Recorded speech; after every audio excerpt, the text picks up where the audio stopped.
మోడీ తెలంగాణ టూర్లో రాష్ట్రానికి సంబంధించిన పెండింగ్ సమస్యలపై ప్రధానితో చర్చిస్తామన్నారు నిజామాబాద్ ఎంపీ కవిత. 2 ఏళ్లుగా పలు సమస్యలకు కేంద్రం నుంచి పరిష్కారం దొరకడం లేదన్న కవిత, కేంద్రం నుంచి సరైన న్యాయం జరుగుతుందనే నమ్మకం ఉందన్నారు. ఎయిమ్స్ తో పాటు పలు సమస్యల పరిష్కారానికి మరోసారి మోడీతో చర్చిస్తామన్నారు.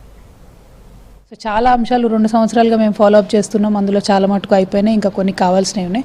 అంటే రాజకీయపరమైనటువంటి నిర్ణయం జరిగిపోతే మిగతా ఫాలోఅప్ పేపర్ వర్క్ అన్నది మేము చేయగలుగుతాం. సో రాజకీయపరమైనటువంటి అంశాలు నిర్ణయాల పట్ల ప్రధానమంత్రి గారు కొంత ఏమైనా స్పష్టత ఇచ్చే అవకాశం తప్పకుండా ఉంటుంది.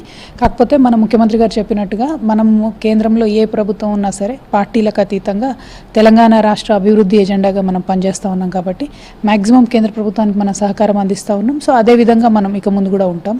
అల్టిమేట్గా ప్రజలు బాగుండాలి, తెలంగాణ అభివృద్ధి చెందాలి, ఈ దేశంలో తెలంగాణకు అన్ని రాష్ట్రాలతో సమానంగా మంచి గౌరవం దక్కాలి, కేంద్ర ప్రభుత్వం నుంచి వచ్చేటటువంటి అంశాలన్నీ కూడా రావాలన్నది మన ఎజెండా.